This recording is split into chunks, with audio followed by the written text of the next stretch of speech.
Mixed Tees store. Not just t-shirts and hoodies, but we do have plenty of those, and new designs for that matter. You can also get mugs, and of course our brand new limited Amber Turds stained blanket. That's right, just for your bed or wherever you need it. So head on over to Mixed Tees now and get all your apparel and goodies from Midnight's Edge.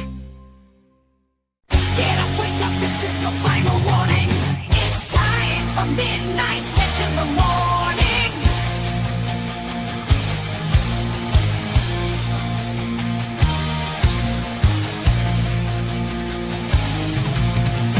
The gang is ready to go and it's time for the show.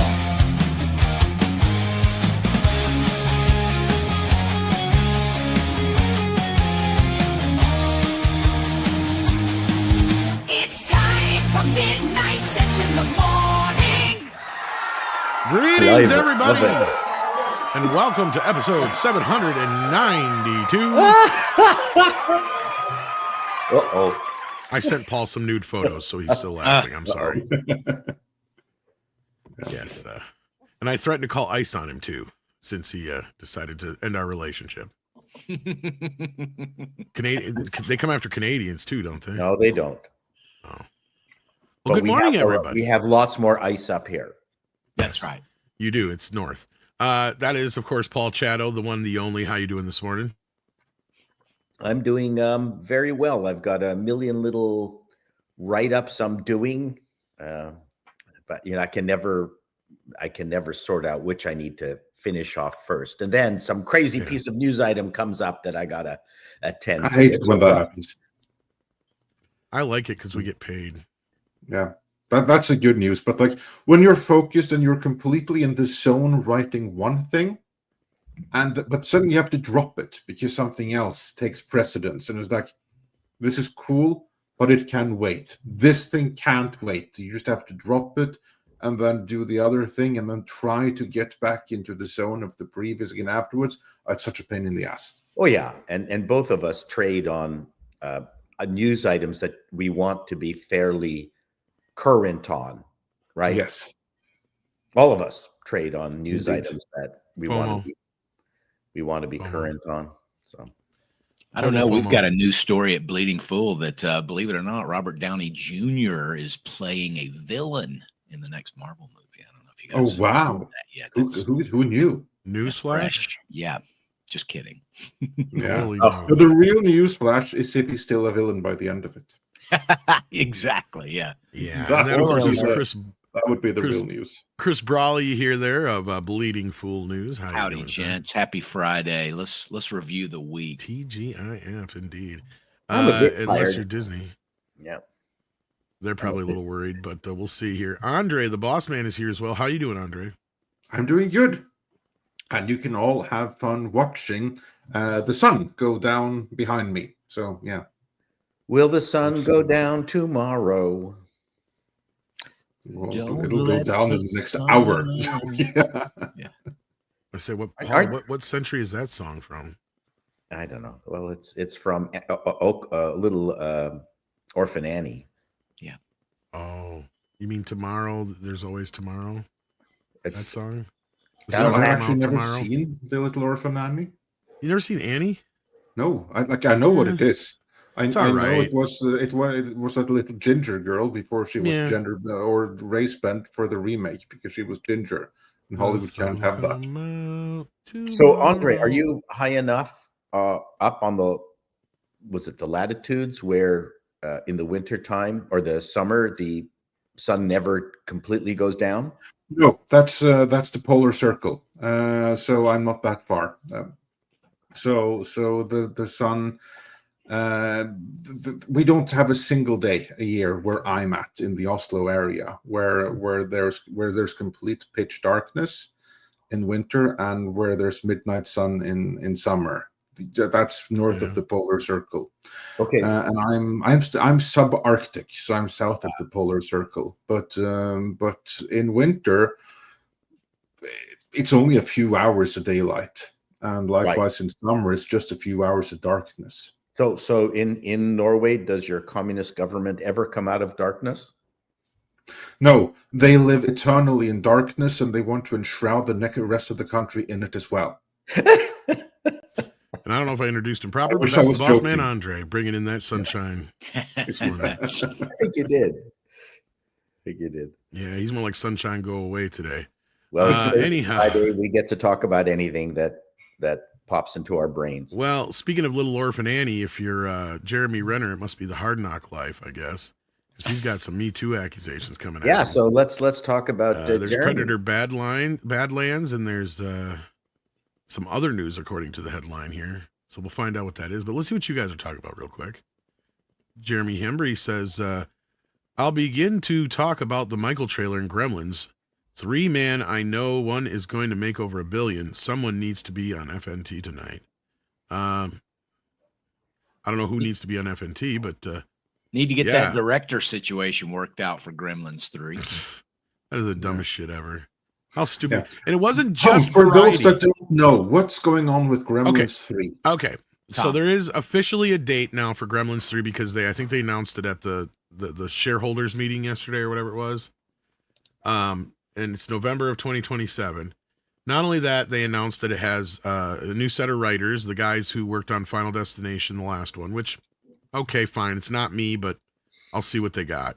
Because as everybody knows, I'm the only one qualified to really make this movie. And then the other bit of news that came out, and not only Deadline, but Variety both got it wrong. They said that Chris Columbus will return as Gremlins director. Now, let me tell you guys, Chris Columbus had only about fuck all to do with the original film. He wrote the original script, and the original script is hardly anything like the movie we got.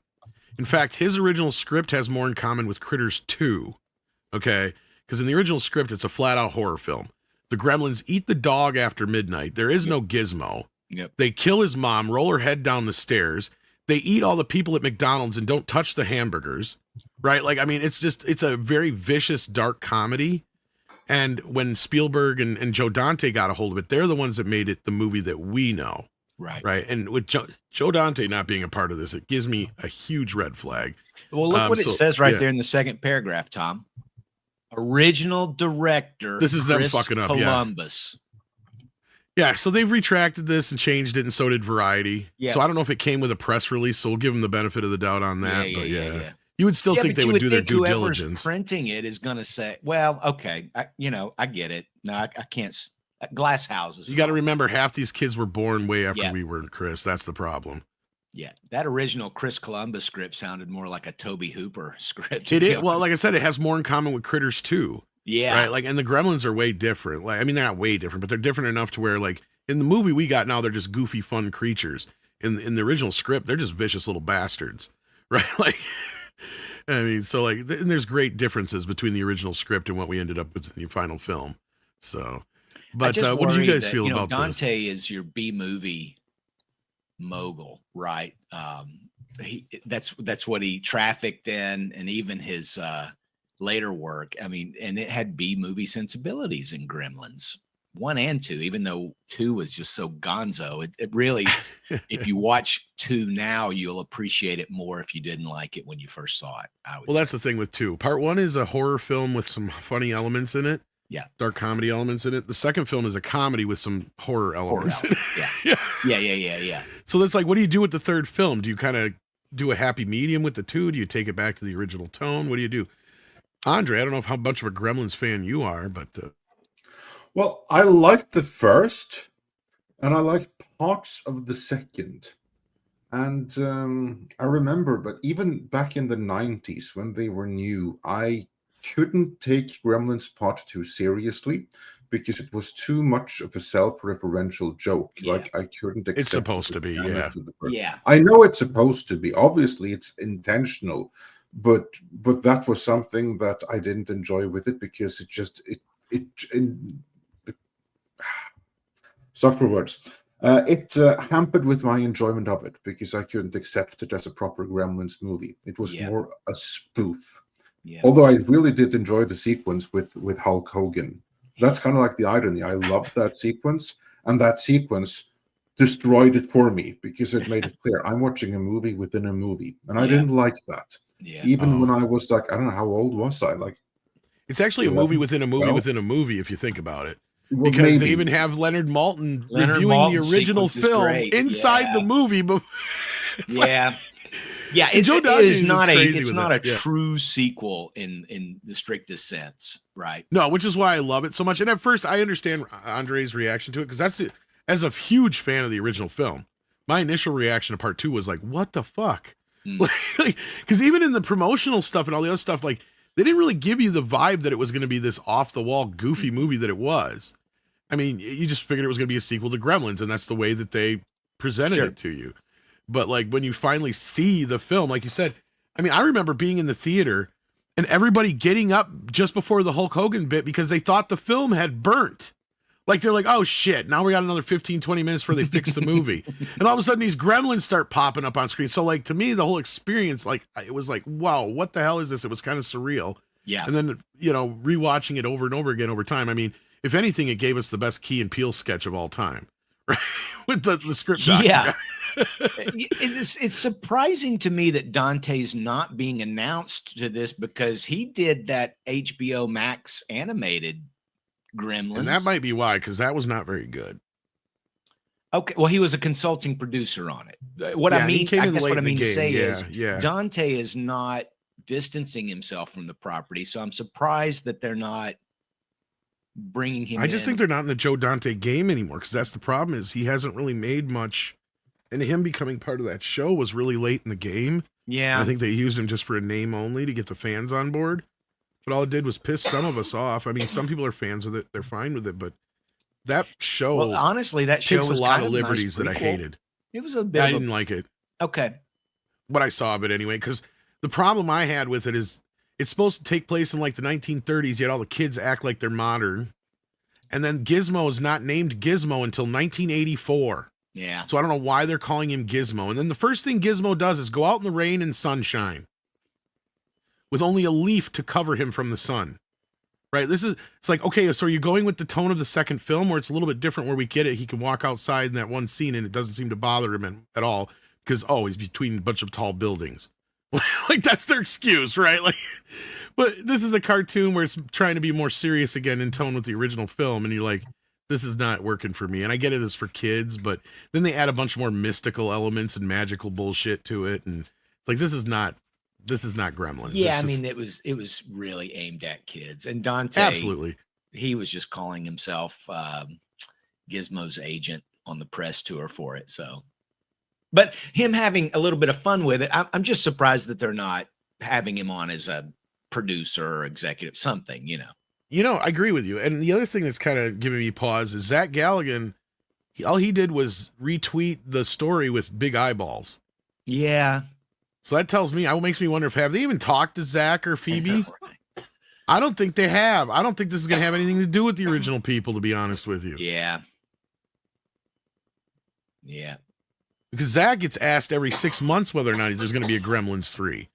I could see him playing the same role that his father played, like he's traveling salesman or something. And it's more Well, of that's an the other gimmick, international is each- story.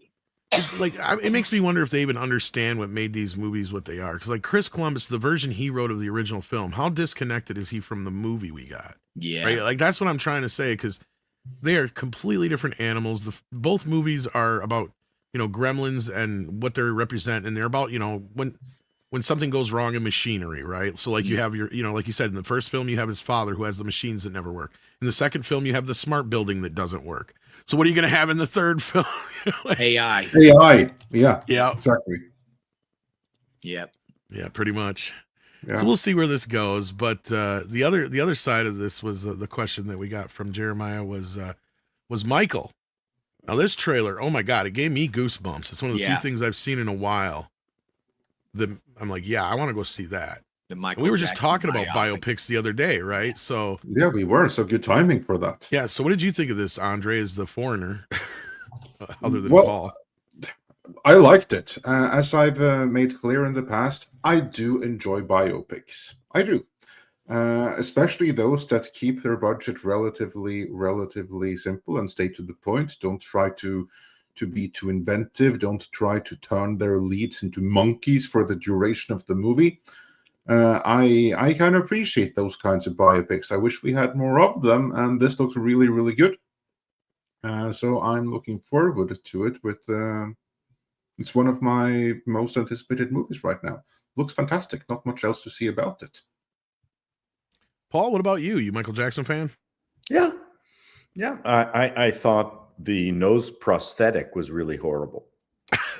That was a little on the nose, not to be punny, but yeah.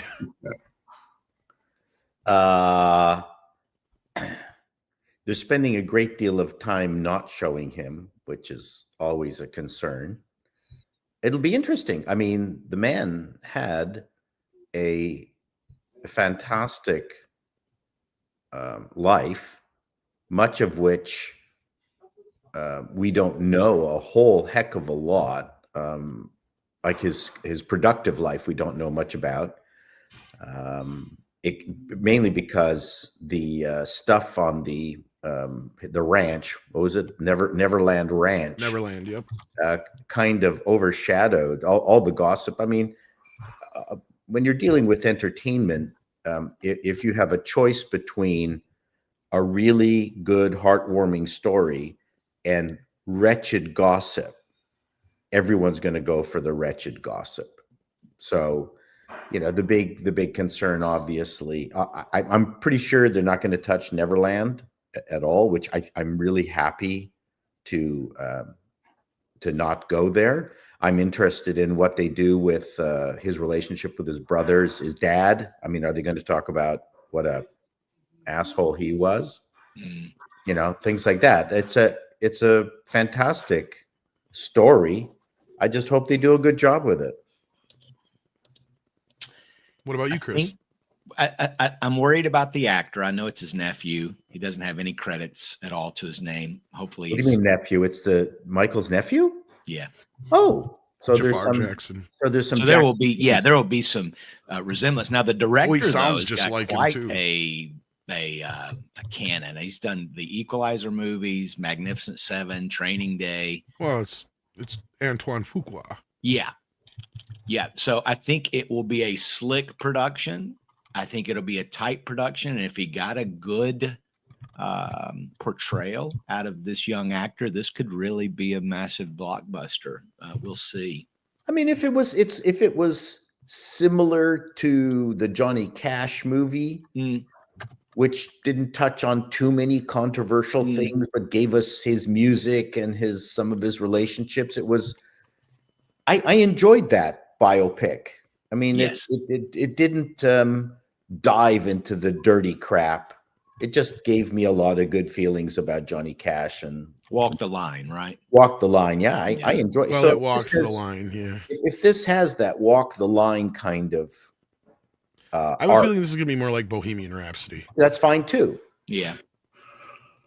I could see some of the abusive father stuff in that. For some reason, I feel like I've seen that before.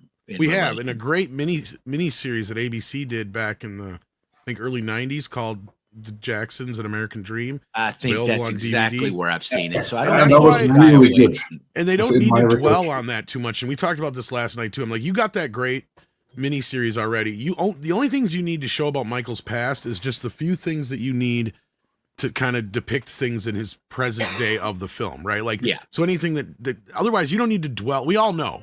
Everybody. It's almost kind of like everybody knows how Superman came to Earth.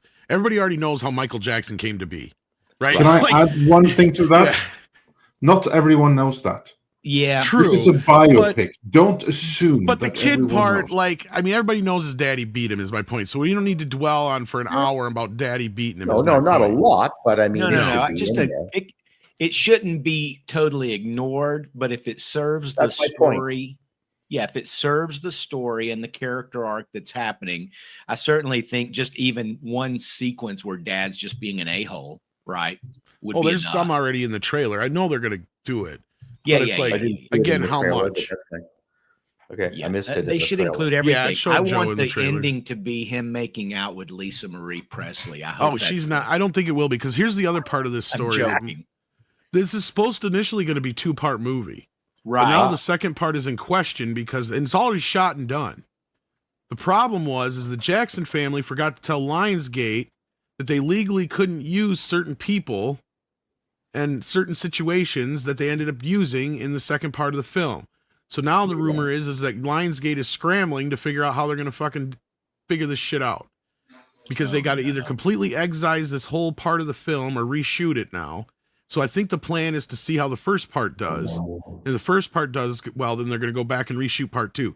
So I can tell you right now, you know where this movie probably ends? It ends at the Pepsi Bad tour. Okay. Guaranteed. Yeah. And I don't know what the highlight, you got to figure out whatever highlight around that era was that he had at that moment, and then boom, that's this big moment. And I think he won a bunch of Grammys or something like that. That's probably what it'll be, is something along those lines. Who knows? Do you Because I can know guarantee any you, I can tell you where details this. about what. Do you know any details about I'm curious. What can't they use? Yeah. Okay, well, I guess there was one individual who made accusations that they can't use his name, and they ended up using his name and and they can't even talk about it or use that whole scenario. So I suppose they presented it in from Michael's point of view, Lionsgate thinking they had the rights to tell that part of his story. I don't know the specifics, but I'm assuming it's one of the accusers, probably one of the kids who did that documentary, because they probably have their own deals already. You know, it's like sometimes when you like the Buddy Holly biopic, there's like how many people that were left out because they had their own deals already, the Crickets or whatever it was, members of the Crickets. So it's the same kind of thing. You're just going to get some all they got to do is go back and either just take the whole thing out or change some events and names. But I can see where they're coming from. They've already spent a bunch of money on this movie, right? This is a co-production between Lionsgate and Universal. So I have no idea how much this movie costs, but this is the first biopic since Bohemian Rhapsody that probably has the potential to make $1 billion. Yeah, it will. I think it will. I think that they don't want to spend any more money till they see how much money they're going to make. Right. And You think I there's can tell you, mentions of Jesus juice in the second? I don't know. I think it's just going to go through. See, the second half of his story would be, you know, the Dangerous and all that kind of years, to where it would be all the accusations, the marriage to Lisa Marie, all that kind of stuff. And I bet you, I'm willing to bet, because I guessed perfectly where the Queen biopic was going to end. I'm willing to bet that the second part of this biopic ends not with his death, but with the Super Bowl performance. That probably is where the second part ends. At the end of that Super Bowl performance, then you get the blurb on screen that he died in 2009 and blah, blah, blah, blah, blah. I bet you $5 that's how that movie ends. But we're never going to get to that part unless this one does good. So I have no idea where the center point is where they decided to cut it off, right? Like, I have no idea. So I couldn't tell you on that. Well, but the problem is you've got the part of his life that builds his career, and then you got the part of his life that is just one rumor after another. The batshit craziness, yeah. And that to me is not a story. I don't care. I agree with you, Paul. I don't want to see the second half. That's just a newsreel. I don't care by that point. Well, they're making the mistake they were going to make with Bohemian Rhapsody, because for those who don't remember, initially the plan from the group, they wanted the film to be where Freddie died halfway through the movie. And the last half of the movie was going to be the band persevering without him. It's like, nobody wants to see that fucking depressing movie. We just want to see Freddie Mercury. You can end it with the Live Aid performance, and that's exactly what they did, right? They were smart to do that. Right. I have to correct you a little bit though, Tom. It wasn't going to be a sad thing from the band's point of view. I know, yeah. Being complete narcissists and starved for spotlight, it was going to be a glorious movie about how they were able to carry on and go from strength to strength, even without Freddie Mercury, because all of them were so awesome, and we'd all know their names by the end of the movie. Yeah, and that's one thing that did bleed into the movie, is all their fucking egos. You're not wrong there, especially Brian May's, but yeah. Like, look, at least with the Jackson movie, this is Michael's story. Nobody's going to take that away from him. I don't think the family has, a part of this, so I don't think they're going to make Michael look bad in any real light. And then there's other things you got to remember. A lot of the goofy shit with Michael, he made a lot of that shit up. I don't know if you guys knew that or not, but he would have these different personalities, and he'd call into like the National Enquirer and all these places with like these voices, and he'd be like, yeah, that Michael Jackson kid, he's sleeping in an oxygen tank so he can stay young. And he'd do that shit on purpose. He started most of those rumors. The Elephant Man rumors he started too. So I'm curious if they're going to get into those aspects of his life and stuff like that, because he he's the person that we think Michael Jackson is a way different person behind the scenes.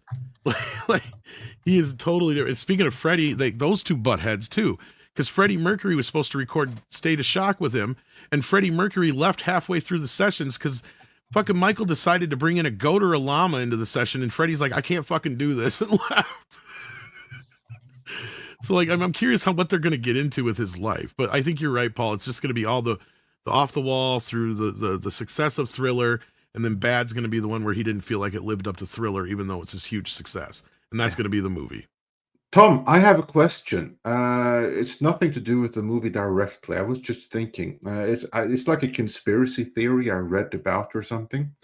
That apparently there was this one interview that Michael Jackson did where it wasn't him being interviewed, but he had a stand-in play him, and he looks completely weird in this interview because apparently it was his friend, the burn victim, Dave something, the one who there was like a TV movie made about, became an artist in in Las Vegas, renamed himself Dave to get rid of like his father's surname. You know that kid? Was there any truth to that? I wouldn't be surprised. Because he's even done shit like that where he'll go out in complete disguise. Like he had like, what's his face? The makeup artist who did all the work on Thriller. He'd have different masks made for him. And he'd go out in like this old man white mask and all this other shit too. So I wouldn't be surprised. I would not be surprised. I know who you're talking about. Yes. The kid whose dad burned him up in a hotel room bed. Yes. Yeah. Yeah. And I think you're right. I wouldn't be surprised if he did, because he's known to do it. Just like he was weird with that kind of shit. Like we all know he did the music for Sonic 3, right? Like, and he doesn't even get credit for it because he just was a fan. You know, he wrote Do the Bartman. Nobody knows that. He wrote Do the Bartman. You want to know why? Because he said, I think Bart Simpson needs a #1 hit. Mm-hmm. That's what he said. Like he just did all kinds of crazy shit all the time. He produced stuff for all kinds of artists and stuff all the time that nobody even knows about. Like he practically wrote his sister's first 2 albums. Let's be real. Come on. Like, I mean, this guy was everywhere doing all sorts of shit. I mean, you could make a whole Andy Kaufman type movie about this guy, I bet, which would be hilarious. And even, what was it, about 10 or 15 years ago, Sony released that Michael album and an impersonator sang 3 of his songs. So that was a big controversy. So they tried to release a new quote unquote Michael Jackson album with unfinished material. You're right. Well, they decided to finish the material with a sound alike, and they got busted by the fans because we can tell. Yeah, we know what real Michael is, and we know the fakers. We can tell the difference. And but I think that just sort of goes to the point. I see Paul's face there. It's just like all this bizarre Neverland-esque weirdness that followed him even after his death. To me, it feels like there ought to be a Coda movie or something after his death that just kind of explores all this, but it will probably just be too salacious, you know. Well, that's just when a lot of this stuff happened to come out, right? It was after his death. Yeah. But it'll be an interesting biopic, and Bubbles is still alive. It was just okay. Reminded. Well, the trailer's good, or the teaser. He's still alive. He's in a zoo. I think he's living with Elvis in Brazil. Well, the boys of Brazil. Well, the day Elvis finally dies, the world. I was about to say that good thing it wasn't Argentina because someone else was hanging out there. Know. So, yeah. Speaking of Sydney Sweeney, speaking. Let's get into that a little bit. Yeah. Let's get into some more of these super chats, and then we'll get into the Sydney Sweeney news. Dark Knight asks, did somebody outsource Predator IP to Hallmark? Well, to Disney, same difference. But again, I haven't seen Predator. I hear it's good. I'll see it myself later on, but I hear it's good. Correction, you haven't seen Predator Badlands. That's what you mean. You've seen Predator. True. I haven't seen Predator Badlands. The latest. I'm hearing a lot of mixed reactions to it. Yeah. Yeah, mixed reactions. That's fine. Yeah. Nothing wrong with mixed reactions. Well, what it's sounding like reaction to the marketing for it here. I was going to say, what it's sounding like to me is Prey is the one they should have put in theaters, and this is the one they should have put on streaming, is what it sounds like. You guys remember Prey? Yeah, it was okay. We'll see. We'll see how it goes this weekend for Disney. This is kind of what I was getting at. Is I'm curious to see if they've set up Arnold Schwarzenegger anymore, because that animated feature, like the Predator something killers. yeah. They did an extended version of that, Yeah. setting up Arnold Schwarzenegger's future comeback. Dutch. Well, I know this movie's big gimmick is it's going to tie in Alien big time, Yeah. and as you've seen in the trailers, Mother's a part of the story and all that kind of stuff. So, Yeah. So we'll see here. And then we got a child predator and half a sex spot, 100% Disney. This is, of course, talking about Predator, and this is the reason why I'm seeing it's getting a lot of controversy surrounding it. But yeah, Well, it's funny, Yeah. child predator, because it's a younger predator, right? And the half and then a it falls sex in love bot with a is sex bot. Yeah, C-3PO, Yeah. blonde C-3PO on his back, And to me, that's the most insane thing, because it's now falling in love with something of a different species. Because Yeah. normally, like for instance, this is what, as I said before, this is what's so stupid with something like King Kong. King Kong falling in love with a human woman, no matter how attractive she is to a human. Mm. King Kong would find her about as attractive as she finds him, which is Yeah. He might find her not really tasty. all that attractive. You might Yeah, think she's tasty. Yeah. yeah, exactly. Well, I mean, this kind of comes from the what if creative side of. Remember the movie, The 7.5% Solution? Yeah. So, I mean, they Great combined. movie. It was a fantastic movie. Nicholas Myers, hmm where they had Sherlock Holmes with Sigmund Freud, Yes. right? And I mean, there's a. It's fine. Not only were they not in the same era, they, one's fictional. Yeah. Right. And so I don't see people are like losing their minds over the lore of Predator. And to Yeah. me, this is just a what if. Sure. Paul, I agree with you to a point. My problem is that this just finishes and completes Ridley Scott's plan from the start to make these fucking synthetics sexual beings. And is Like there some kind of they ripped off her sexual parts? Yeah. So how is this I never saw the movie. I haven't seen this. I don't movie. know. I haven't seen it either, but I guess they get into a relationship. That's all I know. Yeah, Somebody in the chat has seen it. All they can do is talk. Yeah. And talk and sing. They can sing Four Non-Blondes songs. And then No, you wake this- in the It morning. just and makes you guttural sounds. Does You'll he? see. I haven't seen. I left the Four Non-Blondes song in the private chat, Paul. Yeah. So 20 check it out. seconds. I I, don't know if you saw I have it or not. not watched a single Predator movie. Really? No. Not even First the one's first definitely one. worth it. Nope. The first one's worth it. Paul, you No, have some I'd say that the first and the third one are worth it. I like the second one. Andre and I actually do like Predators. Yeah, Yeah, I like I- all three. I Those are enjoy the I few- enjoy Predators a great deal, much more so than the second one, to be honest. The second one is like, what my problem is with the second one? What? I had read the Dark Horse miniseries, Hard Asphalt, or whatever it was called, before Yeah. I saw Predator 2, the movie. And That had Dark Dutch's Horse brother miniseries- in it, right? Yes, that's Yeah. the one. That's the one. And it was 10 times as good as the movie. The It movie was better. such a letdown after reading that. I was like, oh, Yeah. where's Dutch's brother?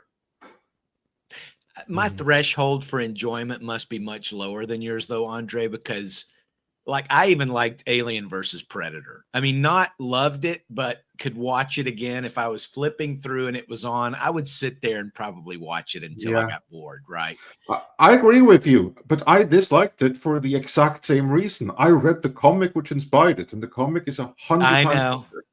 Dark Horse was doing good work back in those days. There's no They doubt. were. I mean, the best. They thing even have a could do, great honestly- Terminator versus RoboCop crossover. I mean, it's Oh, fantastic. it's the best ever.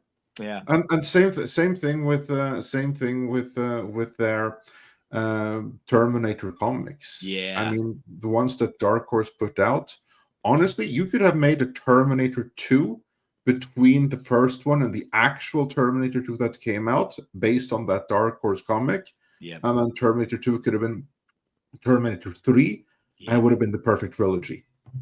Oh, it would have been great. And that was, I think, the same artist as that Predator comic you referred to. I Whether it's believe modern. so. Yeah, basically think it Dark was Horse. I mean, really they good. nailed it. So Yeah. yeah, I mean, Disney should just license what they did, and just go with that. Just adapt Agreed. the Dark Horse comics. You couldn't go wrong with either Alien, Predator, or Terminator.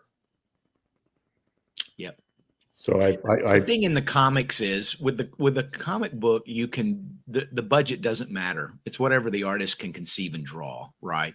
But then when the studios get a hold of it, they go, wait a minute, we can't take them to this other planet. Let's just do them here on Earth. It's so much cheaper to shoot, you know. And that's do it how in- you get Alien Earth. Yeah, do it in BC. So I've just posted my version of Badland, Predator Badland. Is this Cocaine Bear 2 going cuckoo for Cocoa Puffs? No, Oh, it's gosh. Banjo Kazooie. I don't know what that is. Cute. Oh, it's one of the PlayStation best 1 video era game. games of all. One of the best video games of all time. Oh, Yeah. it's a video game. That's why. Yes. Yeah. It's fantastic. It's Banjo Tooie and Banjo Kazooie. So, but the bird is in his backpack, which Yeah. is what reminds me of Alien Badland. And the funny Predator thing is, Badlands. by this point, this is also a retro game. Yep. What do you mean? Means you're Old. Yeah, that is Oh. old.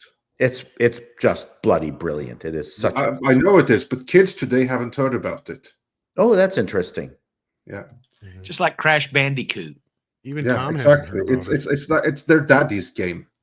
Yeah. Sorry. Toe Jam and Earl. The mom has been That's a member for a their year. granddaddy's game. Okay. Thank you for that. It's only been a year though. Leisure Suit Larry. Oh my God. You're going way far back now. Soul Nightmare loved Badlands. Deck has a pretty solid arc. It's funny his dad thinks he's weak when he's pretty tough and competent. No, he's not gay, trans, vegan, and swears off killing. He's quite the opposite. Well, that's cool. No, I'm. So I've heard some people enjoyed it. Yeah. Bob, Robert Meyer Burnett loved it. Robert likes a lot of things. He though. does. I was just gonna say that, Tom. He's way too nice. He He likes is super Shang-Chi. nice. Okay, let's put that into perspective. Never mind that. Like, I love Robert Meyer Burnett. He's awesome. I've said before, sometimes he's the best of us, but he liked the Eternals. And if you Yep, go back and Thank check what I said, you. we actually had a debate on the Eternals right here on Midnight's Edge. Just me and Burnett debating the merits and demerits of the Eternals for like an hour and a half. It Well, was I a great think he should be discussion. canceled. He should be Hmm? canceled. Cancel for him liking immediately. Yes. I do. Robert's been canceled do almost think- as many times as I have. Yeah. Deservedly I so. do think that in that particular debate, I do believe that my opinions and my arguments held up better than his. I'll say that. But Yeah, they still haven't even addressed that guy hanging out of the earth yet, have they? well, they did. Uh, They did in which one? in Black Captain America, Brave New World. I watched that. I don't remember it. I guess I It was a failed. throw. That movie away. was not forgettable. But yeah, no, the was. sticking out of the planet was the central plot of the movie. Oh, that's Yes, right. Now, that's that- correct. yeah, I hated that movie. It was horrible. Pilgrim It was. Media says, "I love ice hockey, ice for hockey, and other things." Wink, wink. Well, we know what you do with your Saturday afternoons, Mister Ice Baby. And look, cute avatar too. That's what I was just saying. Yeah. right. And then S. Mondstad has been here for That's the young 39 one, I freaking guess, months. yeah. Yeah. And then we got Hyper Guyver too, who says Sydney Sweeney handled that GQ interview like a boss. Supposedly she's in talks for the Gundam movie, so I hope she's in talks for a lot of things.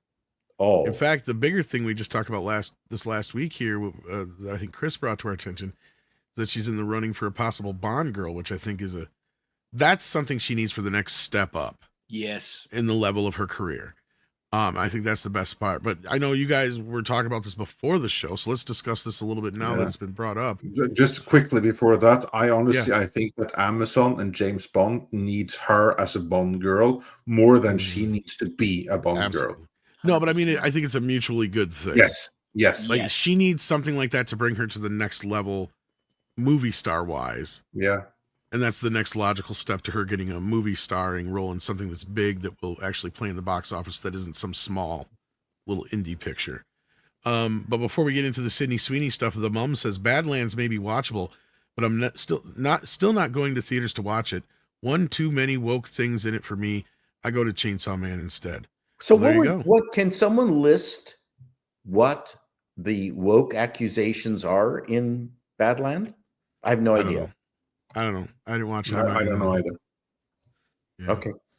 And then Now, Pilgrim Media- earlier, the last commenter about it said he's not vegan. That was one of the suggestions. He's gay. That was one of the suggestions. He's not. Trans. Well, at least he's not. I mean, he's some weird stuff if he's falls in love with a woman from a literally different species, but at least he's not gay. So yeah, he can't. I think accused the of that. concern was the haircut, right? Somebody showed a shot of the 80s original Predator and a shot of this one. And one thing Right. I had not noticed before until I saw them side by side is the original Predator had those dreads that came off the sides and went The out skull. back.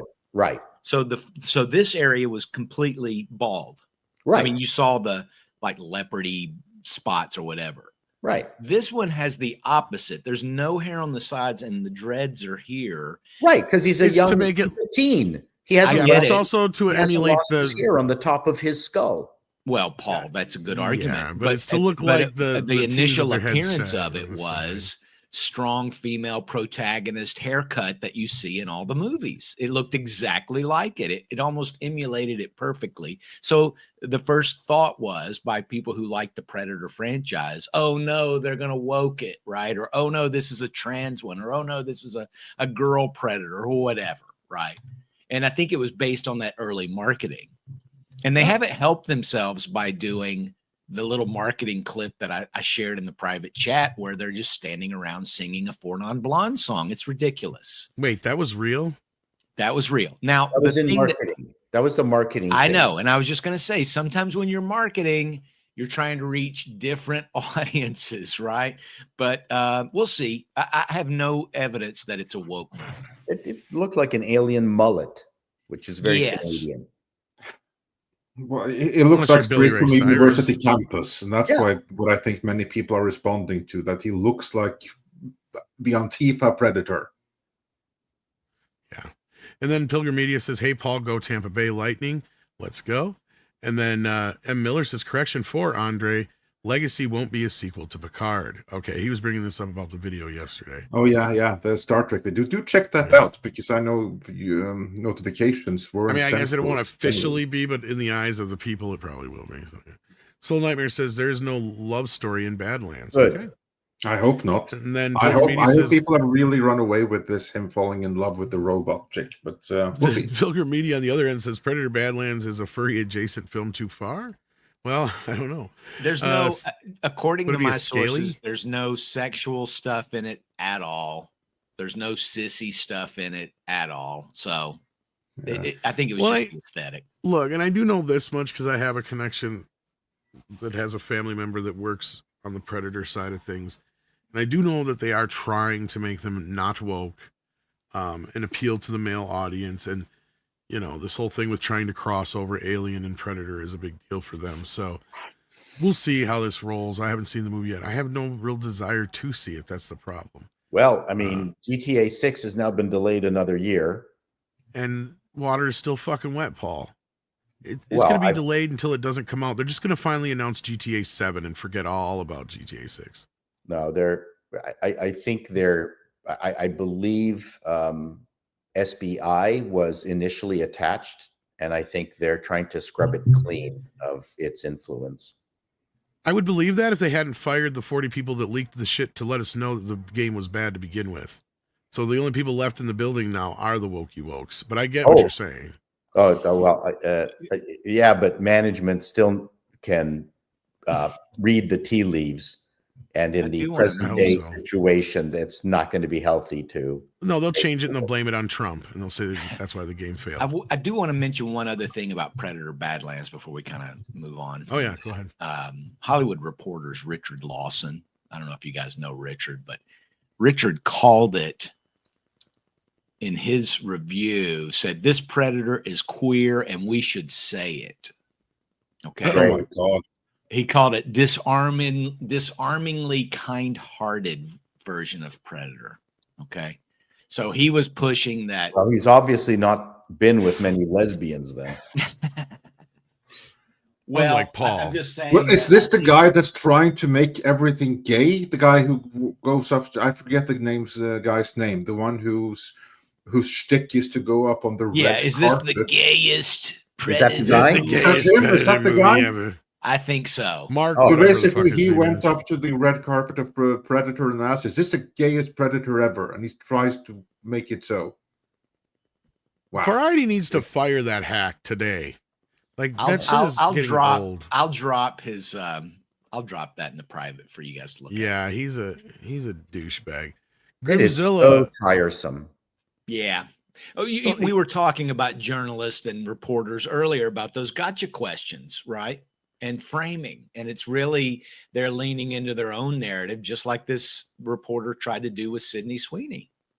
Yeah, we're gonna get right to that after these couple super chats here. We got Grimzilla says Square Enix closing all their NA and EU offices and returning to Japan. All the Japanese gaming companies are returning to Asia. We are healing. Well, hopefully that's the same sign with GTA, and I hope Paul is right that they're cleaning house with all the. Oh, Sweet yeah, Baby for Inc. shit. sure. But again, like I said, they'll end up doing is they'll take it all out, they'll blame it on Trump, and then when the game fails, they'll say, "See, that's why it failed." So I can see that coming. But I as look far forward as to it. It's so fun when that happens because everyone can see right through it. It's something they do say just to make themselves feel better. It's not really working. yeah. So anybody got anything to say about Square Enix before we move on? It's Square. Enix. That's it. That's all I have So to they're say. moving back to Japan. Square. And then we got Lord Kamina who says, "I wish they made him a runt first blood." Well, that's kind of what they've done. Kind of. Soul Nightmare says Deck is a teen, dad and brother have full dreads. And then Miller says thoughts on Russo's producing the Rambo prequel. Well, do you want to hold on to that thought for a bit, Andre, and let's get back to the Sydney Sweeney thing, or do you want to talk a little bit about Yeah, Rambo like Deck? let's not mix too many things together here. Let's do Rambo right away, then we do Sydney Sweeney. Okay, let's do that. So Rambo so what's going on with this? Because I sent you this story and I didn't get to go through it all, but like Lionsgate got the rights to that Rambo prequel and they upped their Expendables rights. Is that what's going on now? Well, more specifically, it's actually Millennium, which is the production Right. company, and they are the ones that have the rights, but they have a distribution deal with Lionsgate. That's where Lionsgate comes into the picture. And Millennium, they are also in the Rambo business and decide, you know what, we want to do a Rambo prequel, and we don't really care what Stallone thinks about it because we're in the expendable business too, and we kind of need him for that. But Rambo, that's like our little thing. So we can do this the way that we want it. And if Stallone is okay with it, that's cool. And if he's not, we're doing it anyway because we're the learners. That's how we roll. So they are moving ahead with the prequel. And the issue to me, at least, is that there already is a Rambo prequel in the comics. It's written by our friend Chuck Dixon.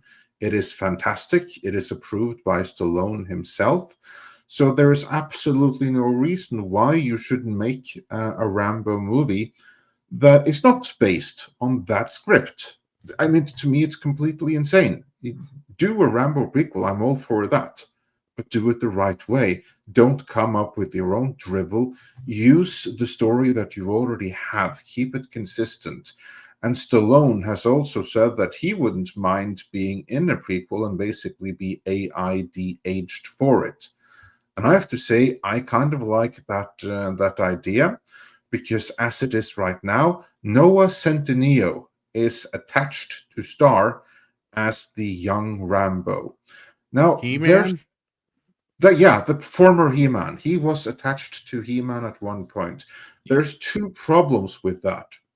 One, he looks nothing like Stallone. Two, he's way taller than Stallone, which is derived from Problem One, but still, it's completely ridiculous. It kind of like reminds me of the prequel to the Hannibal Lecter movies, where you had that French guy who is no longer with us, Caspar Duliel or something, I think his name was, that played the young Oh, I Hannibal hated that Lecter. thing. Yeah. And he was so tall that I couldn't accept it because he was towering over anyone else in the movie. And he's supposed to mature into Anthony Hopkins, which is shorter than average. And there Well, you he's- have this He's playing like giant German too, wasn't he? On top of it all, which was weird or something. French. Was it French? I don't remember. I only watched it once. Anyway, yeah, in You that don't know movie, the difference anyway, Tom. No, fucking, I'm racist as fuck and xenophobic. So what do you well, think? technically, Hannibal Lecter is supposed to be from somewhere in Eastern Europe. I don't remember where. This is something that was made canon. So they had this French guy with a very French accent play. It wasn't Ukrainian. I think Lithuanian. I think it was Lithuanian that Hannibal Lecter is supposed to be. And this guy, Gaspar Ulliel, he did not sound Lithuanian. Let's put it that way. He did not sound like he's from the Baltic states. Well, and Anthony Hopkins barely has a British accent when he's doing Hannibal, right? He has more of that upper crust kind of shit when he's talking. Yeah. Because it's, it's Mads Mikkelsen was great for that because he is someone that you can buy as being from Lithuania, while at the same time being ultra posh and upper society and total snob. He can get away with all of that, even those amazing suits, because he's a European man, so he can get away with all of those things. So he was perfect. But anyway, point being, I think the prequel to the Hannibal Lecter movies was tremendously miscast.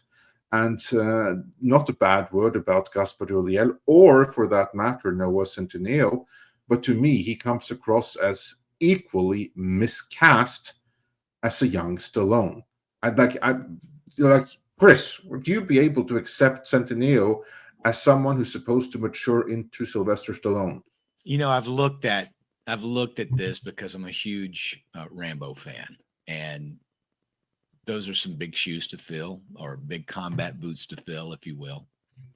And initially, when I heard Noah was being cast, I didn't know anything about him. I know he's done a lot of TV shows, a lot of television work.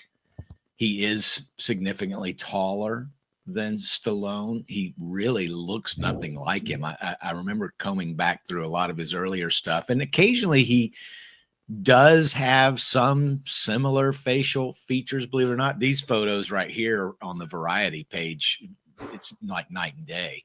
But the kid's Italian, so he's already got that Italian stallion sort of vibe.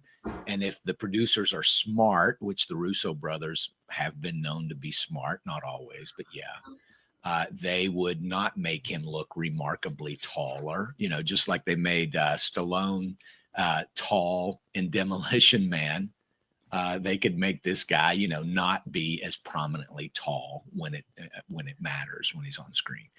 If they're smart, they will handle this very well. I saw a recent interview with Entertainment Weekly from Stallone, who just turned 80, talking about handing off the torch, passing the torch to this kid. And, he seemed very affable, as Stallone generally does. And, but also said, it's going to be a difficult task for them, but, he wishes them well and whatnot. But I don't know. I mean, I think it's a bad idea. I think the idea that they wouldn't even look at Dixon's prequel as a script, or have Stallone as part of it, producing it as a script, and even have like Old Man Rambo at the end or some, Especially, you know what I mean? Like if they're smart enough, and it's Lionsgate, if they're smart enough to get Stallone somehow involved, then I'll have more hope for it. But right now, I'm dubious. I agree. Like, having him involved in some way, I think, would really help. Matters.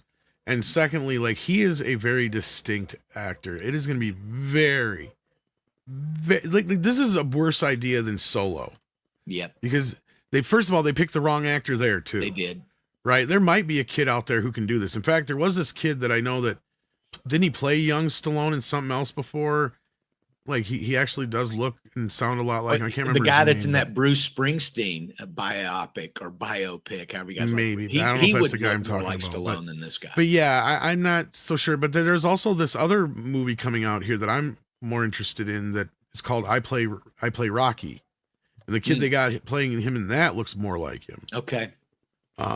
And what that movie's about is the making of Rocky, right? Well, even the guy that was in This Is Us that played his son in the sixth Rocky film, I think.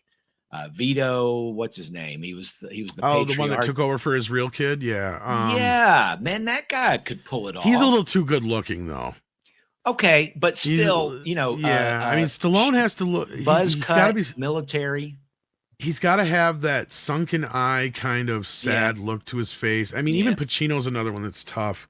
Where like that in the Offer, they had a hard time finding somebody. You either got to find somebody who looks like him or sounds like him, right? Like Either you one never of seem those. to find the if combo. the kid's a fantastic actor, I could get Timothy around. Chalamet would be a better fucking choice than Noah Centineo. Like that's my problem. Like Yeah, this, 'cause they're going at the wrong direction here. Like this is Yeah, I what are you think they're fucking looking doing? at his physique more than anything. Yeah. You get him in shape. You find somebody who has the right face, the right kind of demeanor, and Stallone is a very specific person, like Brando, right? Like you either just you get somebody who looks and sounds like him, or you get somebody who's gonna end up doing an impression of them. Yeah. Yeah, And that's what it's also gonna end here's up the being. thing that actually it wouldn't take a lot of time for someone to bulk up to the level that Stallone was in Rambo. Just use 1. Black Forest. Exactly. That's one way of doing it. But anyway, point is that people associate Stallone with this huge hulking guy. He didn't become that until like Rocky 3 and Rambo right. 3. Yeah. He's Yeah. really slim and lean. He was a middleweight, basically. Rambo. Yeah. He had to bulk up to be a yeah. Well, and Rocky's Exactly. a good example, right? They're not going to make new Rocky movies with someone else playing Rocky. This Not this exactly. is That's where the Stallone's role. Creed, That's yeah. why you have to get Stallone involved somehow. The only other Somehow. way you do this is completely reboot, right? And to me, he is like you just said, he's too synonymous with the role, right? Yeah. Sylvester Stallone is Rambo, and not only that, you could do the novel First Blood, but guess what? That's not the same Rambo that Stallone is, because the novel is such a different animal, and Andre knows this too, Yeah. because even the movie is so different. I mean, yes, there's a lot of the same beats and everything, but Rambo's a completely different character in the book. Well, there's than no he is in- franchise if you followed the book. Exactly. Well, not just that, but I mean, he's a vicious murderer. I mean, he's Yeah. just a killing machine in the book. I mean, Yeah, and in the Stallone movie, was he trying actually, to bring yeah. attention to the plight of these Vietnam veterans who were being basically discriminated against, really. Yeah. They're not making iconic actors like Yeah. Stallone anymore. And That's he's really self-made if you think about it. Yeah, they didn't make him then. He's self-made. Like he came from Yeah. outside of Hollywood. But Yeah, and- even in that Flatbush movie, Loads of Flatbush, yeah. you could tell that something was going to happen with that character. Well, what's hilarious with him, and I think I've told you this before, Paul, but you might have forgot. You know where Henry Winkler got the Fonz from, right? Yeah, he was He's imitating. Sylvester Stallone. Yeah, Yeah, because he was in the Florida Flatbush with him, and he's like, I'm gonna steal that character for the Fonz, basically. So Well- everything the Fonz said, did, walked, talked, well, acted and like. look at how was many Sly, yeah. actors became iconic actors from that cast, right? The Yeah. Breakfast Club. How many people became iconic? They're just for whatever reason, whether it's the movies that are being generated now or the actors that are being generated in Hollywood, or the people who go to Hollywood. We're not getting the Well, no, Humphrey Bogarts. We're not even getting the Lee Marvins. Well, I don't Right. even think a Sylvester Stallone could happen now. I think you're 100% right. See, Yeah. because Sylvester Stallone was completely self-made. He's one of the few self-made actors out there. And I hope that's a lot of what I Play Rocky is about, right? Is the fact that he went into this whole thing saying, I'm going to play this role and I don't care what I have to give up to do it because I know I have it in me and I'm the guy to do it.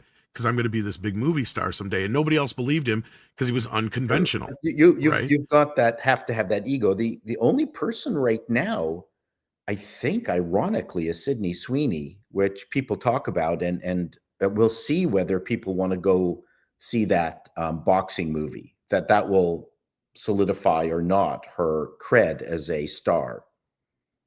Yeah. I'm glad you brought that up. Let's transition. I was going to say it's a good into segue, Sydney actually. Sweeney here, yeah. Mr. Segway. It is, because yeah, that's a good place to segue into the Sydney Sweeney news. As the GQ interview was brought up earlier, she handled it like a boss. So what is this all about? Well, she was asked a political question. Yeah, pointed question. In fact, we have the clip right here. I don't know how much of the 2 minutes we're going to Question. show, but let's see here. It's from X, so I think it should be fairly concise. It's like Apex 2 boss. minutes and 45 seconds. Or I'm 2 literally minutes in and jeans 16 and a seconds. t-shirt like every day of my life. Jeans are uncontroversial. Jeans are awesome. Yeah, I like your jeans. You look great in your jeans. I think I know how you're going to answer this, but I'm going to ask anyway. I mean, the president tweeted about the jeans ad, or Truth Socialed about the jeans ad, and that just seems to me like a very crazy moment for anyone. And I wondered You're not looking at her. what that was like. It was surreal. It was surreal. Mhm. And it would be totally human. I would probably feel like You're stumbling. thankful that somebody had my back in public, and conveniently some very powerful people had my back in public. That's not what I she would wondered feel. No, if no. you felt that way. Back up in for doing what? I don't think that it's not that feeling I didn't have that feeling, but I wasn't thinking of it like that, or like of any of it. I kind of just put my phone away. I was filming every day. I'm filming Euphoria, so I'm working like 16-hour days, and I don't really bring my phone on set, so I work and then I go home and I go to sleep. I think that's a good point that she made right there before we get to the rest of this, because a lot of these actors or activists, as we like to call them, they get so self-involved in this shit. I mean, they work so much on the sets and stuff all day long. Is it that just these other actors, they have so much time on their hands, these upper caliber actors, and that's why they're constantly getting involved in this other bullshit? Because yeah, it seems like the actors that aren't getting involved in the politics are the ones that are actually working. You know what I mean? They're actually going to work and doing the job and working all these jobs. And that's the thing. She's keeping very, very busy. Right. But what the fuck is Mark Ruffalo doing? Sitting around and waiting for the next fucking Hulk movie. Right. Like that's what he's fucking doing. Like, I mean, he shows up Oh, with and his telling people to listen to him instead of Elon Yeah. Musk. he'll was do in these that little artsy Alien fartsy movie. movies. He was Yeah, in he does that- artsy fartsy movies and stuff. that, but that he was playing the president with false teeth, or whatever that movie was. That with the Mickey clone. 17. Mickey 17. Yeah, Mickey 17. Yeah, he was terrible in it. Yeah, I was so dumb. he's often terrible. but yeah, What it I was- think, You can tell the reticence of this reporter yeah, for bringing up the question. And the thing is, number one, it's old news. and we haven't even gotten to the meat Yeah. of this yet. Okay, but okay. if Yeah, you just watch wait. Sydney's keep going. eyes, she just kind of starts to get like, bitch, don't go there. I mean, she are kind of you had that look at first when she Yeah, first she asked did. the She question. already did it. As soon as the Trump Truth Social got brought up, she was like, "Is this bitch gonna go there?" Right. I think she was like, "Oh, so this is where we're going, are we?" Yeah, that's Well, right. let's see Mhm. how this. Isn't it nice to comes be out. protected against accusations of geneticism because you've got the president behind your on your side? That's where she's going. Yes, Yeah. that's exactly. So where let's see she's how it going. finishes out here. So I didn't really see a lot of it. You've made a really good case for keeping your thoughts and your life separate from that work.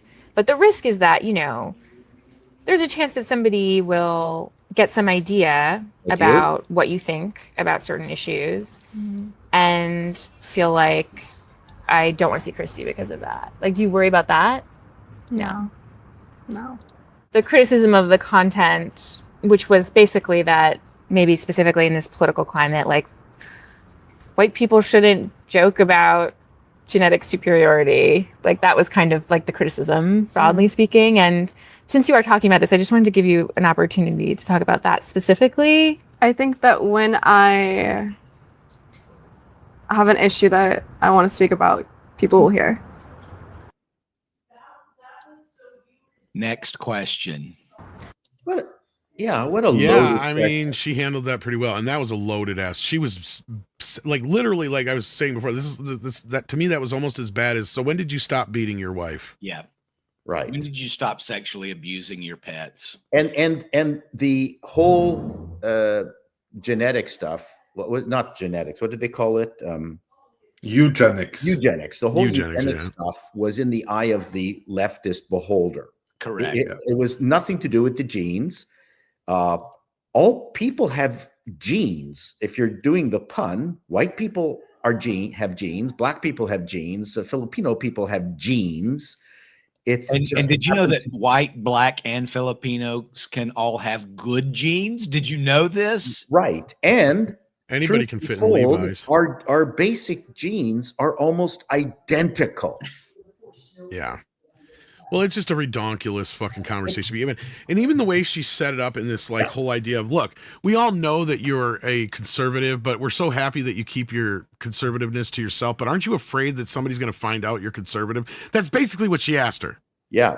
If you listen to the question. Are you afraid that people are going to, not go to your movie because they found out that you have your own opinions that are different from the opinions of the writers of this magazine? The wrong opinions, in other Are words. you afraid Trump supporters might like you now? Yeah. What she should be like. That's what she should have asked Rachel Zegler. Yeah. Yes. Do you know that we surveyed all the Groypers out there and they're really looking forward to your movie? You want to go ahead and disavow them right now? Please. Before tickets go on sale? Can we check your body to see if you have a swastika anywhere tattooed on it? May I check your X account so we can see what you're liking and not liking? Oh my gosh. I mean, again, what is the reporter's job in this particular case? And most of the time, Variety will give a softball questions to the people that they approve of, and then decide that they're going to put on their reporter hats on when Sydney Sweeney shows up because they don't like her. That seems about right. Yeah. It's so You can even watch so this good. interview on mute and watch the reporters express. I mean, it's almost like she's contorting to get to this question that she's already, I mean, she planned on it. This wasn't like a discussion where we're sitting here right now, just, immediately thinking up our responses or our next questions or whatever. This reporter had this was part of her agenda. Right. And she knew it was coming. And Sweeney was a little bit friendly at first. Yeah, your jeans look good or whatever. But then the girl went to Trump. And as soon as you get into politics at all, she's already heard it. She's already seen it. She's already been warned about it. Her management has probably already said, hey, let's workshop some responses for some of these a-holes for the questions they might ask you. I'm guessing. Oh, I think for she's sure. smart enough just to know this. I I think hope she's seen so, this for game sure. played enough times because you can tell, like I said, the look on her face. Like, let's go back to the earlier part here. Let's see if you can see. Oh no, yeah, that's right. Like when she first starts bringing up the I'm literally in question. jeans and a t-shirt like every day of my life. Jeans are uncontroversial. Jeans are awesome. Yeah, I like your jeans. You look great in your jeans. Now watch I think this. I know how you're awesome. going to answer this, but I'm going to ask anyway. I mean, the president tweeted about the jeans ad, or truth. As soon as she, see, look at that look on her face right there. And she's not looking at Sweeney straight in the eye. No, she's not. And the reporter needs to buy some lips. And you can tell this is what's going. I mean, and I'm speculating, but I can just look. I'm looking at Sydney's face, and this is what I'm seeing going on behind those eyes. Going, bitch, I told you not to go here. This is where you're going now. And because this reporter is doing the dance. Okay, let me tell you what the dance is. The dance is what I had to do with Nicholas Meyer. Okay, the dance is where you can't ask the thing that you want to ask, so you have to find a way to ask it without asking it. Yep. Okay, so I had to try and find a way to ask Nicholas Meyer anything I could about Discovery without asking him about any of the controversies or anything like that that went on behind the scenes, because he could not talk about any of that shit. right? And half time when I try to get even close to it, he would deviate like a left or right, one way or the other, and you could kind of tell he was probably under some kind of NDA because of it. But he was talking to us, so it was. But There's that's something going legitimate on here. news, Tom. That was legitimate news. This is the. Oh, we yeah, all know I agree. the jeans ad had nothing to do with eugenics. They were just selling jeans. This is all on the shoulders of the of the crazy people pitching victimology, and it's their mania. This is their insane interpretation of something that was never implied. Right. So- And they're even and getting to the point where they're still on almost it. blame. It's almost like they're blaming her for the president retweeting it. At that Oh. point, it's like, are you going to They take are, responsibility for this? It's like, how the fuck does she have any control over anything that anybody else does? And that's kind of what she's trying to say in so many words and be nice at the same time. Well, That's the and- point. And I'm not giving her the interview an excuse. I'm just saying, yeah, I get how this song and dance goes sometimes, but this bitch is just flat out putting it out there, right? Like that was my whole point. She almost might as well just ask, like, how does it feel that the president retweeted your tweet? Would you like to take the opportunity to say fuck Trump right now while you're at it? Right. Yeah, just Right. like the musicians, when Trump maybe plays their music on the campaign trail, they have to immediately get out there in Rolling Stone, Bruce Springsteen saying, "Don't ever play my music," disavow. And I guess she was hoping that Sydney Sweeney would do it. But this Sydney Sweeney has shown us a master class in grace under pressure with poise, responding exactly how she needed to respond. This woman looks like the lipless doofus that she is. Yeah, like USA Libertarian said, I wanted to provide you an opportunity to apologize for being white. Yeah, that was basically what she was saying at the same Ding, time. ding, too. ding. Yeah, she's also intimating. You do realize that getting a tweet from President Trump is bad, because he's an idiot and he's bad. Yeah. I mean, that's really Right. what she's intimating. I wish Sydney Sweeney said, "Well, you've got white jeans. Why are you wearing blue jeans? Isn't that like against your religion or Well, I something?" think that's kind of why she said, "Well, your jeans look good too," because she's trying to express like how Well, I wish ridiculous she had this whole thing said is. exactly that. How Yeah. dare you wear jeans while being white? How dare you? You're Especially promoting eugenics. attractive, being attractive too. Well, that's the other problem is this bitch ain't remotely attractive in comparison. And you can tell she's And got look that at whole Sweeney. thing going on too. Yeah. Look how casual Sweeney is. It's almost like, hey, sorry to wake you up. Can you come outside here on the porch, have a cigarette with me, and we'll go ahead and shoot this interview, and I'll get out of your hair. Yeah, she doesn't even look like she had her hair or makeup done. Right. Which Yeah, give her Karen. credit for that. Apex. This That's was right. top shelf. No, give her credit on this one. I definitely will. And then we got Harry Brownhole. Well, that's a great name. It says prequels are like sleeping with a tiring ex and not moving on. Yeah, you're not wrong. Prequels are there's very few prequels in the world that I would say that have ever been worthwhile. And I can't even think of one offhand, to be honest with you. And I know there's even some Star Wars prequel fans in the chat, but you know what? All they did was create division. Yeah. All prequels do is just box you in. You need to move on. 9 times out of 10, if it wasn't told in the story you're telling to begin with, then it wasn't worth telling. Like, I mean, and then I know some people misinterpret The Hobbit as a prequel. The Hobbit isn't a prequel. It was just treated like one, unfortunately. That's the problem. I mean, yes, you have the exceptions like Temple of Doom, but does Temple of Doom even really count? I mean, nothing in the series really constituted being a prequel. The only reason you know that it's a you mentioned prequel. Temple of Doom, or that Shen here has, because I didn't know it was a prequel. When I saw Temple of Doom in the theater and the date came on, I didn't pay any attention to it. I didn't It go, doesn't "Oh, matter." This is happening before the previous movie. I didn't care. I mean, I was just like, oh, great, another adventure. Let's go. Right. It doesn't really matter at the end of the day. Well, the Hobbit I mean, movie. X-Men First doesn't Class, get I think, prequel. was a good prequel. If That was a really good. Is it prequel. even really a prequel, though? Yes. That's my question. It's not really a prequel until Days of Future Past. Well, how about something like Godfather 2? That's a prequel. That's a that's I mean, there's preliminary a stuff. couple of examples. They're the exception. Yeah, not the but I rule. mean, you could cut all the veto stuff out of Godfather 2 and it'd still be a good movie. There's actually a great cut called The Godfather Saga. Yes, that and I've does talked do it about that before, yeah. chronologically. Yeah, it was for the first time when they showed Godfather 2 on TV. They cut 1 and 2 together and added footage. And HBO actually showed it a few years back. But it's not this. That was the one thing I was disappointed with the 4K release, is that Coppola didn't restore that. Yes. Did you guys like Red Dragon? Yes. Okay, but that's not a prequel. See, that's my problem.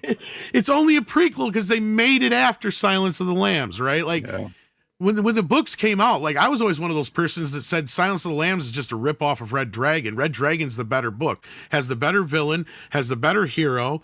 You know, it's got the better plot. Yeah. I think, for instance, I've always said that and I think Enterprise tried to do it, but they were killed from doing it. Yeah. A proper prequel to Star Trek is completely viable. In fact, I might even end up doing it as a Nova presentation. Nova that was done in the Kirk timeline, where they talk about where all the technology for TOS came from, but do it as a documentary and talk about the original scientists and show the original attempts, sort of like the first 7 attempts at launching Elon Musk's rockets, right, where things blow up, and trying to do the transporter and things explode in the transporter. I mean, I would love to see. It could be a great series. Yeah, like a 10-episode thing on Apple. Almost like that, the book that they wrote on Star Trek, where they mapped out the entire vessel. I mean, that was, I can't remember who did it, but that's a prequel. Yes. They figured out everything that Roddenberry and crew had figured out for the show that they needed for the show. And as the show went on, they kind of adjusted and figured out, oh, we got to do this and we got to do that. These are the rules of the world that we have. And then someone put together that fabulous book of the the Starship Enterprise and all. It's what are it called? The drawings, with the schematics and everything. Schematics of it. Well, that's a prequel. I would love that kind of technical prequel. I agree. Star Trek. It's still, it needs to have a good story. I mean, I enjoyed Rise of the Planet of the Apes. I thought that was a great sort of leading up to what we actually saw in the original Planet of the Apes. And I even liked, I mean, this is going to sound childish, but Monsters University I thought was a cute little go back. You know, again, with like Planet of the Apes, so is it really a prequel when it's kind of was leading up to its own new? No, I agree. Version? And again, and I get it. There's some arguments to be made, but I'm talking about pure prequels. Has there ever been anything that's a pure fucking prequel? Yeah, the same that people can say that it's as good or as better than the original. I can think of one. I can think of one top of my head. It's TV series. Better Call Saul. I was saying there were some people in the chat brought up Better Call Saul, and that was the only. And I've never seen either Breaking Bad or Better Call Saul, but I've known enough people now that have said that. That's one of the few rarities that I can see. But because even like Rogue One, like it's okay for what it is, but did we need to see that fucking story? No, because we get everything we need to know in the first 5 minutes of Star Wars, right? Agreed. But to Paul's point about like the Star Trek stuff.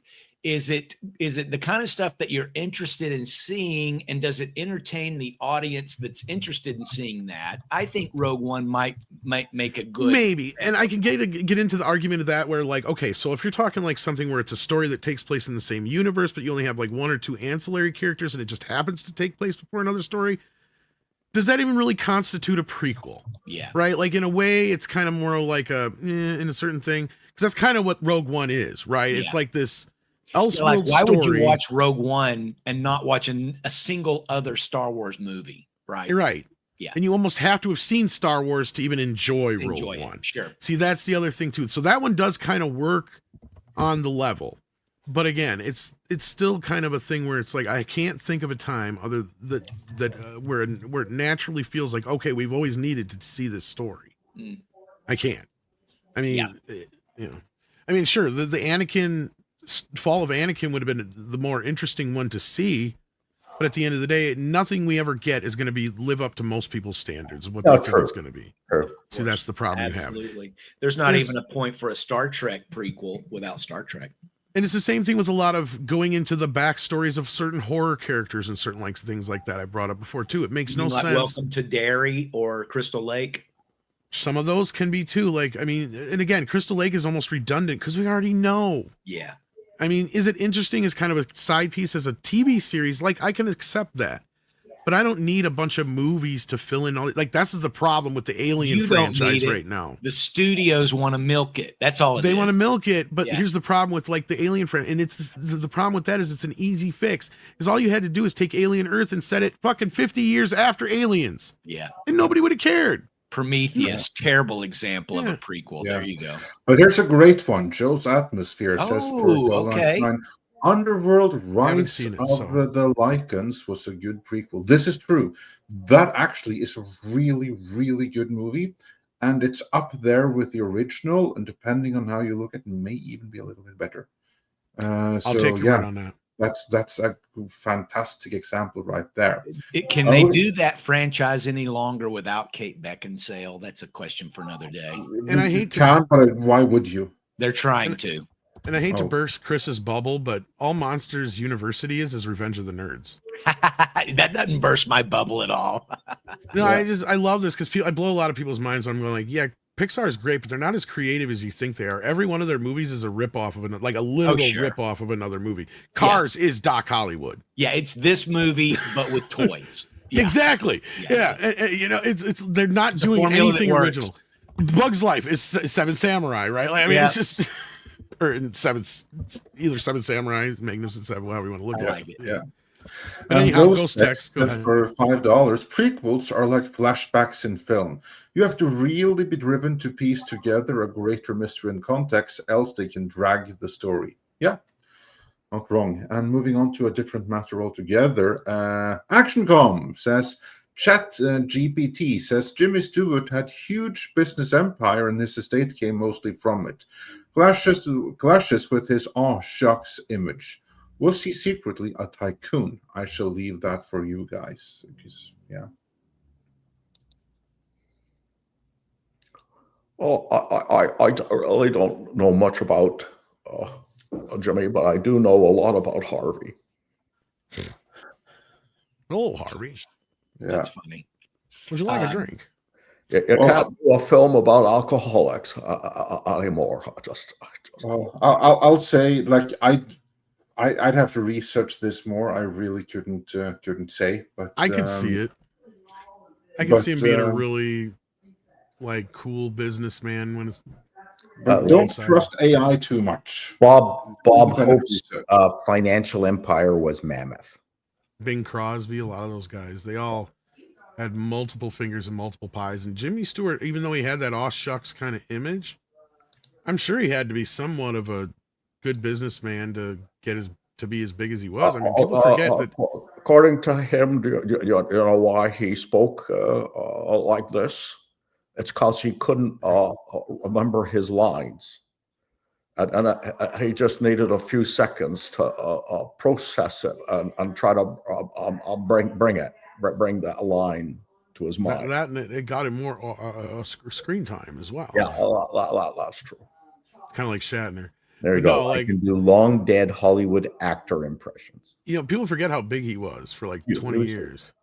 He was one of the biggest actors on the Yep. planet. Yeah. Yep. Tall too. Yeah.